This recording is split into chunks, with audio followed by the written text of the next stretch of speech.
hope that we have to get out of this situation. Well, let's hope this goes well. Tuesday with Eclipse Dine-In Cinemas Bundoran. Now serving pizza, hot dogs, ice cream and more to your seat. Find out more at eclipsecinemas.com. Let's join our man at the movies if he's not eating the pizza at the moment. And that's Collie up there at Eclipse Cinemas with the big movies this week. Good evening, Collie. Yeah, and loads of movies and lots of pizza too, of course. I was just thinking to myself, 9 years. It's been 9 years and we've updated that at last. That's fantastic. 9 years, Seamus. Sounds great. Yeah, it does sound great. And it is great. And it's a great week to be talking movies. We've so many new movies. One that we mentioned last week that I really want to talk about. A couple of new star-studded ones. Two classic movies. Not one, but two classic movies. I missed a Monday I'd like to mention. My phone, my computer's just started making noises, so let's not get too worried about that. And it wouldn't be the first time. It's just objecting to my babbling because we've so much to talk about, and yet I haven't mentioned any of the movies yet. So let's start with Amsterdam first, and then we'll go on to The Woman King, because Amsterdam is a new movie that opens tomorrow. It has a star-studded cast. You know I don't often write stuff down, but I had to write this down. So Christian Bale, Anna Taylor-Joy, Taylor Swift, Robert De Niro, Chris Rock, Mike Myers, Rami Malek, Jonathan David Washington, Denzel's son, who was so brilliant in Black Klansman, and Margot Robbie. That's just the main ones. There's other people in it. You go, that's your man from this. It's an amazing cast. And it's one of those, it's very much in the sort of, it's by a guy called David O. Russell, who made movies like Joy and Silver Linings Playbook. So we're always like true to life stories with a quirky twist. And this is a true historical story about an attempt to I suppose bring fascism to America in the 1930s and the people who got caught up in it. And they're all it's an odd kind of curate's egg worth of a movie. It's funny how expectations change with that cast. This is a very good movie. I enjoyed this a lot this afternoon, but because of the cast, I suppose it was almost disappointed, which is a funny way to be, isn't it? Because it looks like it should be the greatest movie ever made with a cast like that, whereas instead it was just a really good night out at the movies without it being a spectacular. I don't think it was quite what they hoped for, but the story is amazing. And I think maybe when I stop, when I watch it again and stop going, oh, I wonder when Robert De Niro turns up, I wonder when Swifty turns up, that, just watch the story. If you hadn't known that, if you hadn't known that, would have been better. I think I got taken away by the hype a bit. And I usually am very positive about movies, and it is very worth seeing. But I just thought I'd mention that. It was kind of odd for that reason. But it's still a good movie. It's still a good movie. I wouldn't lie to you. I will tell you if it's a bad movie. But let's get on to a movie we mentioned briefly last week that a lot of people will have heard of. It's called The Woman King. It's open right now. And let's have a listen to a little clip. Welcome the strongest warriors in Africa. The king does not allow us to look upon their God here.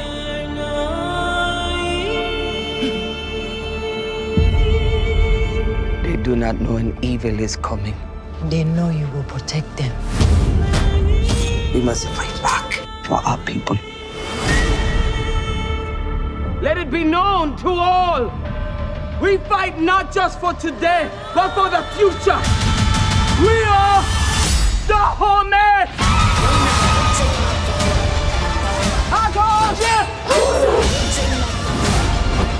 A warrior must stand on her own. You are our warrior. Behold, the Woman King.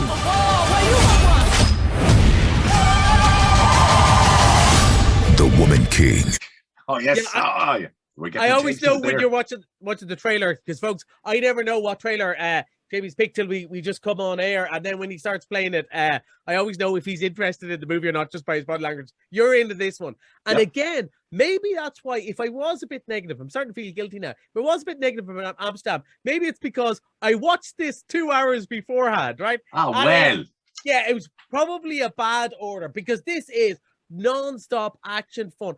When I mentioned it last week, because it was going to preview, I mentioned it last week. I mentioned things like Braveheart. I think Gladiator is probably a better example now that I've seen it. It's all about this African nations, small, where Africa is lots of small different nations, and some of them are making deals with people they don't like to be left alone. So they're engaging in helping the slave trade, so their own people aren't drawn into slavery. And they have this elite band of female warriors, and we start around this young woman who's basically sold by her family to the warrior nation, and will she goes through training, will she survive or not? And she's looking up to Viola Davis, who we know for more sort of like stage like roles. Like she was in Ma Rainey's Black Bottom that we talked about last year, and she is being in the gym. She looks great. Everyone looks great, and whoever did the choreography for the action scenes, but particularly the training scenes,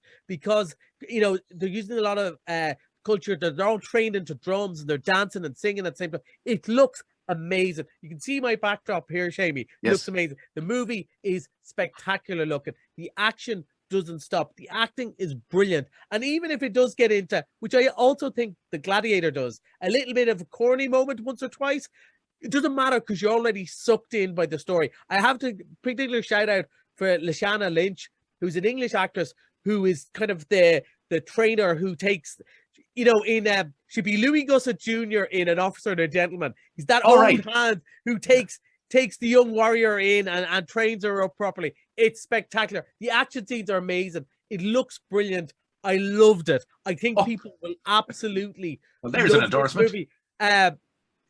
This weekend, people who are going, there's nothing like Top Gun, but people who got such a kick out of that sort of big style action movie, amazing battle scenes, really good acting, amazing photography. I think this is a real winner. I think people will love this. Go and see this. When does that open? That's open right now. You can go and see it tonight. It opened on Tuesday, and it's well worth a visit. I really enjoyed it. What's the time on it? Is it 2 hour? It's about 2 hours. Yeah, managed to get in and not overstay its welcome. I always give out about that. Yes, we do that in the show all the time. At the right time, and you can hear by the music in that trailer. They really know their timing and pacing.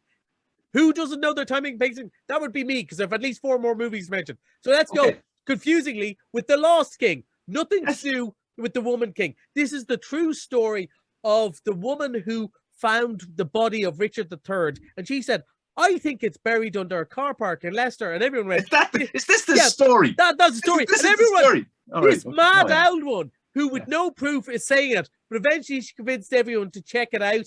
And it turns out he was there. They did find him. He did, This is very much a fictionalized story, but it's made by the same people who made Philomena. So they've made a whole backstory. Stephen Coogan and yeah, exactly. I think it's Mad Cow or something like that.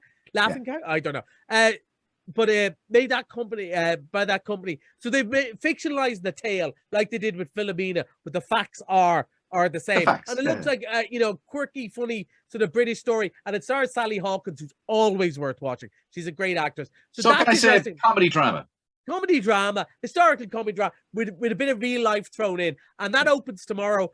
I haven't seen it because I had so many movies to see. Also opening on Saturday and Sunday. Technically, it opens next week, so we'll review it properly next week.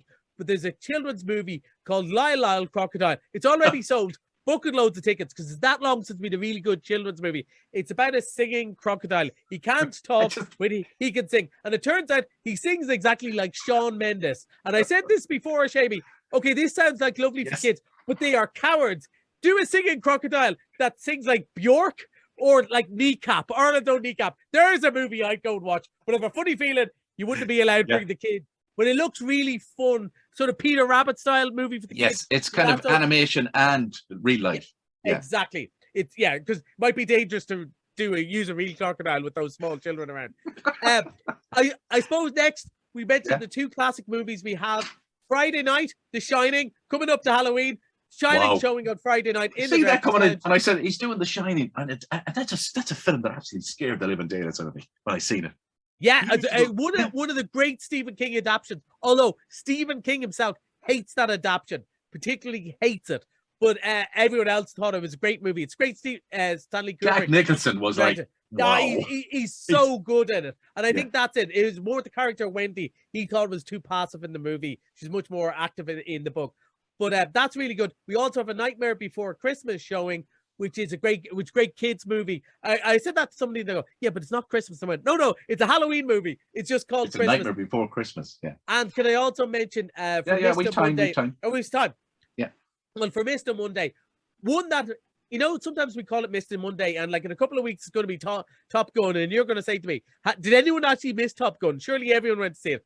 This is a genuine Mr. Monday, because none of you people went to see it, which is Russia and Frank, which is, you remember, I love the story about the widow in Waterford who's convinced she's suffering from depression since the loss of her beloved husband, and a wee dog appears, and she's convinced that it's the husband come back to help her. It's an absolutely heartwarming story. It is in Irish, but never mind the Irish. The subtitles in English. And honest God, even if you didn't have a couple of folk, it's a lovely, simple fairy tale of a story that everyone can understand. Yeah, and it's really enjoyable. Nice movie. And it's back up. Yeah, and sometimes you just need a nice movie, Shamey, don't you? Yeah. And that's on Monday. Put a smile in your face. Yeah. For a smile in your face, €5. That'll put a smile in anyone's face, surely.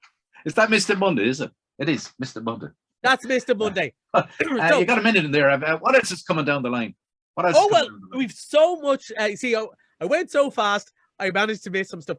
Next weekend, it's going to be packed again. So obviously, we've the proper review of Lil Crocodile.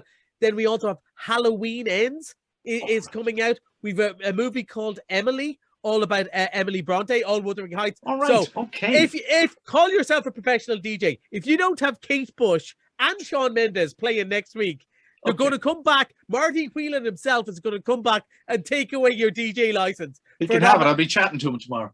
Okay, well, yeah, that's true. You can ask him what he would do. You definitely play those songs. And like we're coming in, we've a load of horrors coming up, and of course, in 2 weeks' time, we've got what's going to be a massive movie, The Banshees of Inisherin, starring Brendan Gleeson. And this is what we're waiting on. We're waiting for, but there's so many. We had a backlog there. It's like, excuse me, the Suez Canal. It's finally been cleared, and we've so many new interesting movies. I can't even watch them all. I haven't seen some of them yet.